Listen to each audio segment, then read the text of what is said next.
بسم اللہ الرحمن الرحیم۔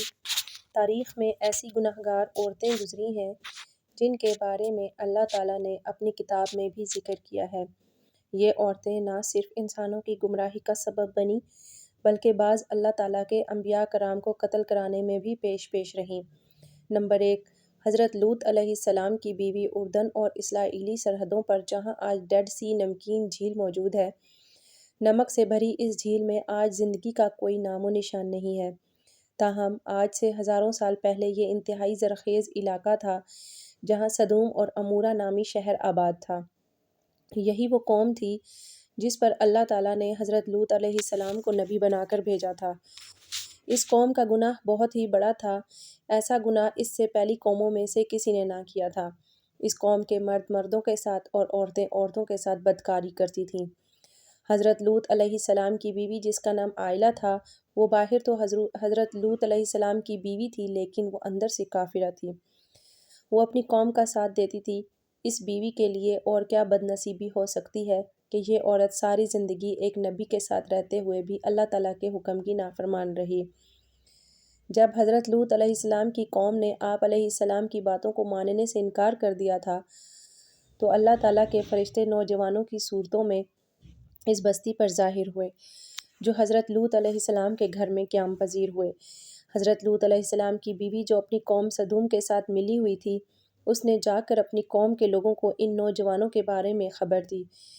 ان لوگوں نے حضرت لوط علیہ السلام کے گھر کو چاروں طرف سے گھیر لیا۔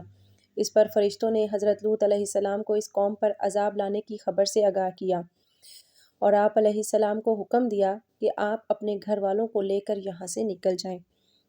حضرت لوط علیہ السلام ابھی راستے میں ہی تھے کہ ان لوگوں پر اللہ تعالیٰ کی طرف سے پتھروں کی بارش ہو گئی۔ آپ علیہ السلام کی بیوی جو اپنی قوم کا ساتھ دیتی تھی، وہ بھی اپنی قوم کے ساتھ تباہ و برباد ہو گئی۔ سدوم کے پہاڑوں میں آج بھی وائلا کی آبادی موجود ہے۔ حضرت لوط علیہ السلام کی بیوی کا تذکرہ قرآن پاک کے علاوہ بائبل میں بھی آیا ہے۔ نمبر 2، حضرت نوح علیہ السلام کی بیوی۔ قوم نوح شرک جیسے گناہ میں مبتلا ہو چکی تھی۔ اس قوم کے لوگوں نے اپنے سرداروں اور نیک لوگوں کے بت بنائے، ان کی عبادت اور پوجا شروع کر دی۔ اللہ تعالیٰ نے حضرت نوح علیہ السلام کو اس قوم پر مبعوث فرمایا۔ یہ قوم اتنی نافرمان اور ظالم تھی کہ یہ قوم حضرت نوح علیہ السلام کے گھر میں داخل ہو کر آپ علیہ السلام پر ظلم کرتے اور آپ علیہ السلام کو بے یار و مددگار چھوڑ جاتے۔ حضرت نوح علیہ السلام کو مجلسوں سے نکال دیا جاتا تھا۔ حضرت نوح علیہ السلام کی بیوی بھی کافروں کے ساتھ ملی ہوئی تھی۔ مفسرین حضرت نوح علیہ السلام کی بیوی کا نام واہلہ یا واگلہ بیان کرتے ہیں۔ یہ عورت کافر ہی نہیں بلکہ اس کا رہن سہن بھی کافروں جیسا تھا۔ حضرت نوح علیہ السلام کی بیوی کافروں میں شریک ہو کر آپ علیہ السلام کو دیوانہ اور مجنوں قرار دیتی تھی۔ یہ عورت بتوں کی بڑی تعریفیں کرتی تھی۔ جب کوئی بندہ بتوں کو چھوڑ کر ایک خدا کی طرف مائل ہوتا تھا تو یہ عورت اپنی قوم میں جا کر اس کا نام بتاتی تھی، جس سے اس قوم کے لوگ اس بندے کو مارتے اور پیٹتے تھے۔ اس طرح سے وہ بندہ بھی ڈر اور خوف کے مارے پھر سے بتوں کی پوجا کرنے پر مجبور ہو جاتا تھا۔ واہلہ نامی اس عورت نے حضرت نوح علیہ السلام کے بیٹے یام کو بھی کفر میں مبتلا کر دیا تھا، لہٰذا آپ کا یہ بیٹا بھی ماں کی طرح کافروں سے مل کر آپ علیہ السلام کی مخالفت کرتا۔ اللہ تعالیٰ نے اس عورت کی بدبختی قرآن پاک میں بیان کی ہے۔ اس کی تفسیر احوال بائبل میں بھی درج ہیں۔ جب اللہ تعالیٰ نے حضرت نوح علیہ السلام کی قوم پر سیلاب کا عذاب نازل کیا تو آپ علیہ السلام کی بیوی اور نافرمان بیٹا یام بھی اپنی قوم کے ساتھ برباد ہو گئے۔ نمبر 3، دلائلہ وہ عورت ہے جس کا نام کئی صدیوں سے بے وفائی اور دغا بازی میں بہت ہی مشہور ہے۔ دلائلہ کا ذکر قرآن پاک اور بائبل میں بھی پڑھنے کو ملتا ہے۔ واقعہ کچھ یوں ہے کہ حضرت موسیٰ علیہ السلام کی وفات کے بعد بنی اسرائیل کی قوم عمالقہ کی محکوم بن گئی تو اللہ تعالیٰ نے اس قوم میں بہت ہی طاقتور لڑکے کو پیدا کیا جس کا نام سمسن تھا۔ سمسن اس قدر طاقتور تھا کہ اکیلا ہی کئی ہزار بندوں کا مقابلہ کر لیتا تھا۔ قوم بنی اسرائیل نے اس بندے کی صلاحیت اور بہادری دیکھتے ہوئے سمسن کو اپنے قاضی کے عہدے پر فائز کر دیا تھا اور اس کی طاقت کے ذریعے قوم عمالقہ پر فتح حاصل کرنے کی کوشش میں لگ گئی تھی۔ دوسری طرف قوم عمالقہ سمسن کی طاقت پر قابو نہ پا سکی تو انہوں نے اپنی قوم کی ایک لڑکی جس کا نام دلائلہ تھا، اس کو سمسن کی بہادری اور اس کی صلاحیتوں کا راز دریافت کرنے کے لیے سمسن کے پاس بھیجا۔ سمسن اس لڑکی کو دیکھ کر پاگل ہو گیا، وہ اس کی محبت میں دیوانہ ہو گیا۔ اس نے اس لڑکی کو اپنی صلاحیت کے سب راز بھی بتا دیے تھے۔ سیمسن نے کہا کہ اس کی طاقت کا راز اس کے لمبے بال ہیں۔ ایک دن موقع پاتے ہی دلائلہ نے سیمسن کے لمبے بال کاٹ دیے اور اسی رات قوم عمالقہ نے سیمسن پر حملہ کر کے اس کو گرفتار کر لیا۔ جب ایک دن قوم عمالقہ سیمسن کو گرفتار کر کے جشن منا رہی تھی تو سیمسن نے اللہ تعالیٰ سے دعا کی کہ اے اللہ تعالیٰ مجھے معاف کر دے۔ اللہ تعالیٰ نے سیمسن کی دعا قبول کرتے ہوئے اس کی تمام طاقت واپس لوٹا دی۔ جس ستون کے ساتھ سیمسن کو باندھا گیا تھا، سیمسن نے اس ستون کو اپنی طاقت سے کھینچا تو سارے کا سارا محل زمین پر گر گیا، جس کے نتیجے میں دلائلہ اور قوم عمالقہ کے بے شمار لوگ موت کے گھاٹ اتر گئے۔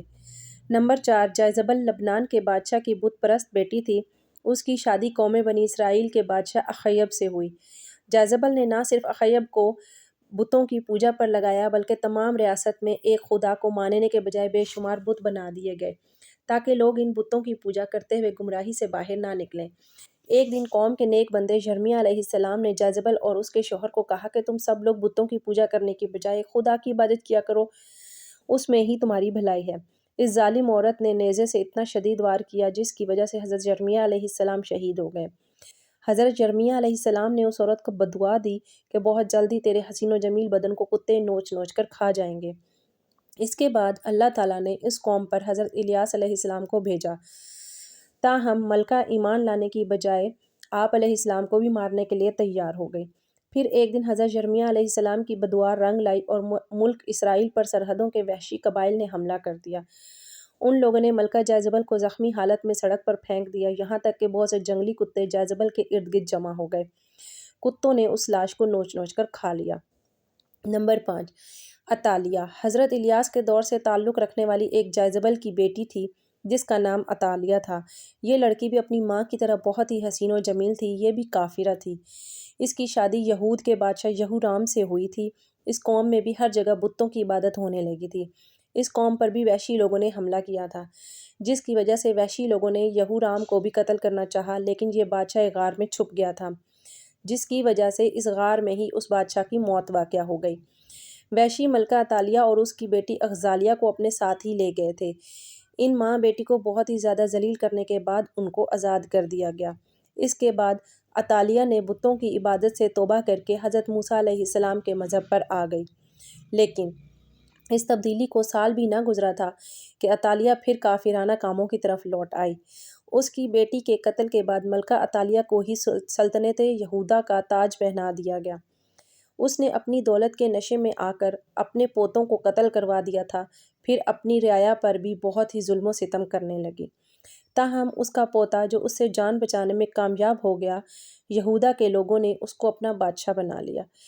یہ ملکہ عطالیہ اپنے محل کے باہر اپنی قوم کے ساتھ بہت ہی ذلیل اور رسوا ہو کر مر گئی۔ عطالیہ کا ذکر بھی بائبل میں تفسیر کے ساتھ موجود ہے۔